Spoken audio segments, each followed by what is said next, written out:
everyone. Welcome to our Internal Audit Insights. Today we'll be talking about vendor management. I'm Mignon Davis and I'm joined by Cassidy Tim. Together we run Internal Audit here at Ritchie May. All right, let's dig in. Vendor management is important because it enhances efficiency, reduces risks, and optimizes costs through effective oversight and collaboration.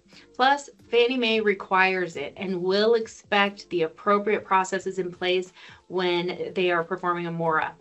So using vendors doesn't relieve you as a company of the risk. Therefore, you need to make sure you're properly monitoring the vendors you utilize, and that's where vendor management is essential. There are different ways you can approach this, using a team internally or outsourcing the process. But even if you do outsource the process, you want to make sure that you have someone who is responsible for overseeing that vendor relationship then. All right, so today we want to go over some key aspects to make sure you're including them within your vendor management process.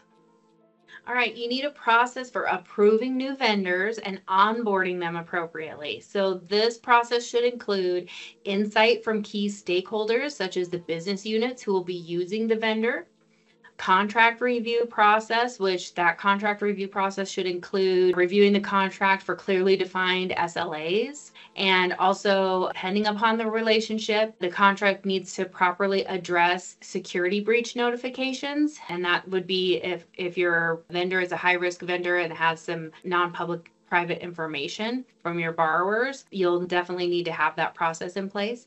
You also need a process for risk ranking the vendors and have a corresponding approval process based on that rating. So if you have a higher risk rating for a particular vendor because they have maybe non-public private information, then you may potentially have a stronger approval process and more fully vet them out before onboarding them, versus if you have a low risk vendor, you may not have to vet them out in quite the same way. All right, then you also want to have a process for monitoring existing vendors. So typically we see an annual kind of monitoring be done. And then also for lower risk vendors, maybe it's reviewed less frequently. That kind of just depends upon how you as an organization want to outline it. But the monitoring process should include evaluating that risk rating and adjusting them accordingly. You also want to make sure you're looking at vendors' compliance with those SLAs. A lot of times we see this being captured on a scorecard, which really kind of helps document any performance issues and kind of how that vendor is doing. And then you also want to be looking and reviewing reports and assessments of security and internal controls, and then having communication and meetings with the vendor to aid in the overall monitoring where any issues can be discussed. And with the overall monitoring process, you want to make sure that that vendor is still in good standing, they're being used the way the company intended, and that there are no major changes occurring with the vendor each year or from when that initial vendor onboarding happened.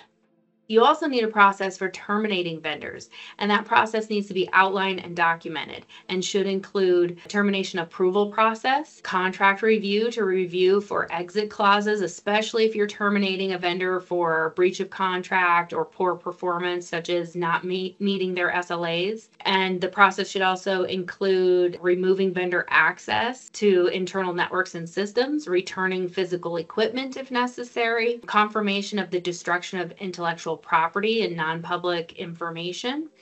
Should also include notification to relevant stakeholders within the company, such as the business units who place orders with these vendors. They need to know to stop placing orders with them as of a certain date, right?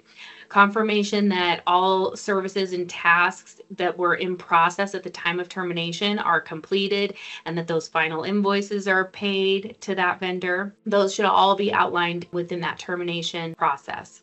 And some of the issues we see, whether through internal audits we perform, MORA findings, or just conversations we have, some lenders just don't have a vendor management process at all, which really is a risk to the company.